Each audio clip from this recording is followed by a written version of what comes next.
Football fans know that tracking a football isn't easy. The game is fast, the players are big, coaches and even referees know that too. The trouble is, inches matter in football.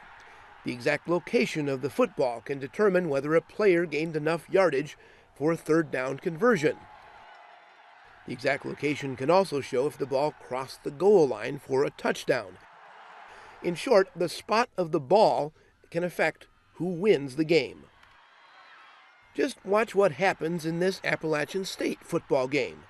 Can you tell if the ball crosses the goal line? Now, engineers at NC State may have a way to know for sure. What we do is we turn the football into a small electromagnet. The scientists work with Carnegie Mellon University and Disney Research to create a way to track a football in three-dimensional space. You can do left, right, forward, back, up, down is 3, and then the football can be rotated this way, and the football can be rotated this way. So he could actually track the football in any orientation around. It's all done using a low-frequency transmitter that is integrated into the football. This is the rechargeable battery for the device. And then here's the actual transmitter. This is the on-off switch so we can turn it off. These are the 2 wires from the antenna coming up into the transmitter. And here's the key.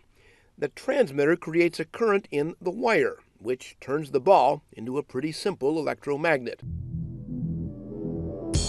This time-lapse video shows how it's all put together. The ball is deflated and unlaced. The bladder is removed, and then a wire is wrapped around the bladder several times. The bladder is put back into the football, and then the antenna and the transmitter are epoxied together to make them more durable. Everything is then packed back into the football, which is laced back up and then reinflated. The weight is within the standard deviation of accepted professional football weights. The ball is carefully balanced. If you think about a science experiment you might have done in school where you wrapped a coil of wire and then connected the coil of wire to a battery and then looked at what happened to a compass, you're measuring the same sorts of things that you did with the iron filings and the permanent magnet. In one case it's a permanent magnet, the other case it's created by the currents, but the fields are very similar.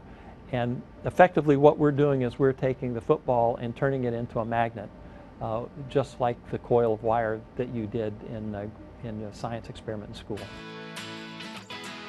And here's how it works. Watch the player and then watch the arrow on the side of the screen. You know, everybody likes to do something cool. Everybody likes to see something that's entertaining. So you can see as he's running down here, the ball really is changing directions as he moves it in his arm and runs across the field. So you can see not only his location, but also that orientation. And you see there's a red and a yellow line, and the yellow line's really telling you the orientation. So when the ball's flat, horizontal to the field, the yellow line's straight, and as it tips up, that yellow line gets shorter and shorter and shorter. There's a series of antennas placed around the field to track the signal produced by the transmitter. A computer uses the data to place the ball. This is one just showing the accuracy. So we've got one of our researchers walking the line, and this is showing the direction of the ball, so it's pointed to his right.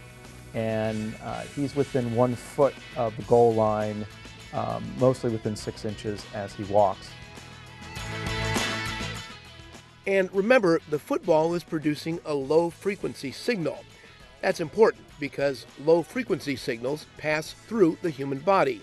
The ball won't get lost in a pileup of players. We use magnetic waves, which may not mean anything to most people, but typical radio waves get absorbed by our bodies or get shoulder pads, helmets, metal things. The magnetic waves tend to ignore us. We're sort of transparent, if you will, to the magnetic waves. So by using magnetic waves, when all the players huddle around the ball, the waves just propagate through them and we can see them just fine. So the players themselves don't affect the fields we measure whatsoever. And the electromagnetic signals produced are good for tracking a football and safe for people. There actually is an analysis that we had done where you actually calculate, you take a human body model, and we calculated the football sitting right here, if you held it, how long you could hold it, and I think you could hold it for a full 4 or 8 hours, and you'd still be below all the acceptable limits for things. Researchers admit the system needs fine-tuning, but the NFL and several other sports leagues are reviewing the technology. And it was just cool to be able to do something that enabled us to interact with the sports team, and that was so easy to understand. You know, a lot of the work we do in research doesn't always take us into something that's exciting and also that you can share.